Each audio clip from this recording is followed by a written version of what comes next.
Bonjour, donc je vous propose aujourd'hui deux équations à résoudre. Une équation produit avec des z carrés et ensuite une équation quotient avec un dénominateur qui contient des z. On va résoudre ça évidemment dans C puisque c'est le thème de ces vidéos. Et je vous rappelle la nouvelle propriété dans C en dessous ici en jaune. Quand le discriminant est négatif, eh bien on peut trouver des solutions qui ne sont pas réelles. Donc quand on résoudra dans R, ça ne changera rien, mais par contre, dès qu'on va résoudre dans C, on va pouvoir aller plus loin et donner deux solutions. Les formules, eh bien, elles sont quasiment les mêmes qu'avant, sauf qu'on va rajouter un i et une valeur absolue de delta, ou moins delta comme vous voulez. Donc, on va appliquer ça tout de suite. Donc, la question numéro 9. Vous avez donc un produit qui vaut 0. Alors, dans C et dans R, propriété importante, si vous avez a fois b égale 0, ça équivaut à a égale 0 ou b égale 0. Ça, c'est vrai, encore dans C. J'ai pas beaucoup la place, mais voilà. Donc, ça veut dire qu'on va tout de suite partir. Donc, eh bien l'équation z carré plus 2 fois z carré moins 4z plus 4 égale 0. C'est donc une équation produit nulle. Ça veut dire que l'un des deux facteurs est nul. Donc, z carré plus 2 est égal à 0. Ou z carré moins 4z plus 4 égale 0. Donc, on va résoudre séparément ces deux équations. Et ensuite, la solution, eh bien, ça sera la réunion des solutions de chacune. Donc première, on va commencer par z carré plus 2 égale 0. Alors ça, c'est assez étrange parce que dans R, ça fait un carré plus 2 égale 0, et donc un carré, si vous êtes dans R, un carré plus 2 égale 0, ça ne peut pas faire 0. Parce qu'un carré plus 2, c'est supérieur ou égal à 2. Donc c'est forcément différent de 0. Dans C, il y a de la nouveauté, il y a des carrés négatifs. Donc, on va avoir des solutions. Alors, il y a deux façons de résoudre z carré plus 2 égale 0. Soit en appliquant le cours. Donc là, vous avez bien un trinôme à gauche. Donc c'est bien une équation du second degré en z. A est égal à 1, les coefficients ABC, un classique. B est égal à 0, il n'y a pas de z. Et C vaut 2. Donc comme d'habitude, je calcule delta B carré. Donc 0 au carré moins 4 fois 1 fois 2. Je fais très attention. Ce n'est pas le moment de se tromper dans ces choses simples. Donc on a bien un discriminant négatif. Et donc on a deux solutions non réel. J'insiste, on ne met pas complexe, parce que complexe, des réels, c'est complexe, donc ça n'apporterait pas plus de dire complexe. Par contre, non réel, ça apporte. On n'est plus chez les réels. Donc deux solutions non réelles. On rajoute au départ, quand on commence conjuguer, pour se rappeler le lien entre les deux racines, entre les deux solutions.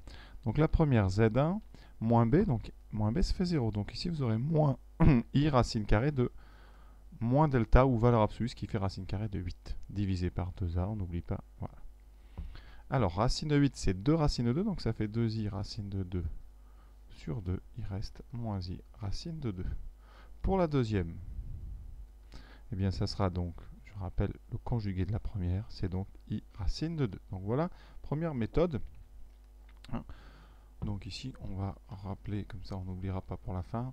Donc z égale i racine de 2, ou z égale moins i racine de 2. Puis on en aura certainement deux autres qui arriveront avec la deuxième équation. Alors, deuxième méthode pour résoudre z carré plus 2 égale 0. Alors, pour résoudre, ça serait pratique de factoriser. Et pour factoriser, quand on a un carré, c'est bien d'avoir un carré moins un autre carré pour utiliser l'identité remarquable. Mais là, vous avez une addition. Donc, on va d'abord transformer cette addition en soustraction. Donc, on écrit z carré moins 2 égale 0. Et ce moins 2, c'est un carré maintenant. C'est le carré d'un complexe. Alors, quel complexe? Eh bien, c'est tout simple. Déjà, il y a un i pour que le carré soit négatif. Et vous aurez racine de 2. On met toujours la racine après, par habitude.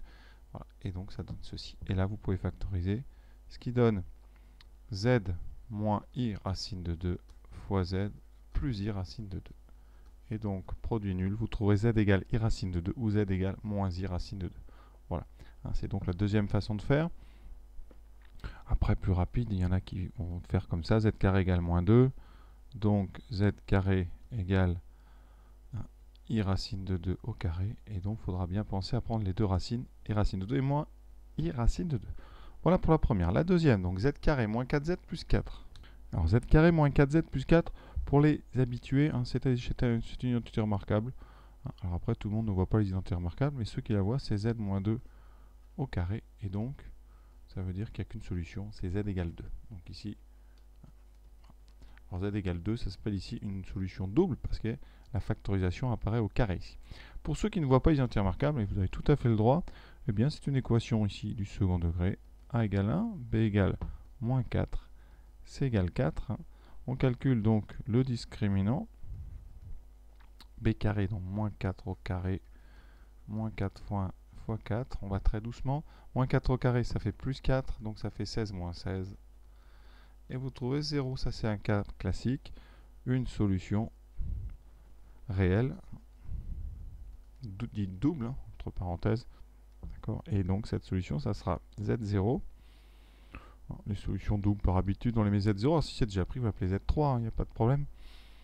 D'accord. Donc ici, Z0, c'est donc moins B. Donc 4, moins racine de delta, donc 0, sur 2A, donc sur 2. On retrouve la formule moins B sur 2A. Voilà. Donc ici, vous voyez bien que ça fait 4 sur 2, donc ça fait 2. Donc on retrouve l'idée de cette factorisation avec une identité remarquable, parce que quand vous n'avez qu'une solution, ça veut dire que vous avez un carré. Ou moins un carré. Donc voilà, conclusion du problème, hein, bien évidemment. Donc on a trois solutions, S égale, comme toutes les équations, on pense bien à conclure, surtout quand il y a une longue résolution. Donc I racine de 2, moins I racine de 2, et 2. Alors il n'y a pas d'ordre dans les solutions, évidemment. Je vous rappelle que chez les complexes, il n'y en a pas de plus grand ou de plus petit, il n'y a pas d'ordre. Donc là, vous mettez la liste comme vous voulez, les réels, les imaginaires en premier, il n'y a pas d'importance. Deuxième équation, la 10. Alors c'est l'équation quotient. Donc première remarque, qu'est-ce qu'on dit? On regarde les valeurs interdites. On doit avoir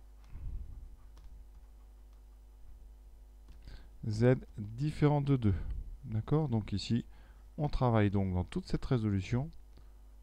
On travaille donc dans C, parce que là on résout dans C, privé de 2. Voilà. Donc, puisqu'on a une équation avec un quotient, on va pouvoir faire un produit en croix. Puisque Z est différent de 2, on a tout à fait le droit de faire un produit en croix. Donc Z-3 est égal à Z fois Z-2. Alors, si vous voulez insister sur le fait que Z est différent de 2, vous le rappelez ici.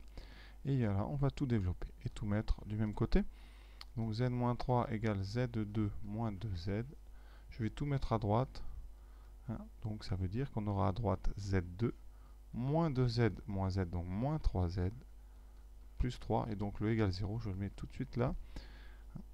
D'accord. Vous pouvez aussi le mettre à gauche, mais ça revient exactement au même. Donc on a une équation du second degré. Vous voyez, on n'oubliera pas d'exclure 2 si on tombe sur 2 comme solution. Mais ici, on va faire la même chose que d'habitude. ABC, delta, etc. Alors, A vaut 1, B vaut moins 3, C vaut 3. Faites attention aux 3 et vos Z, parfois ça se ressemble.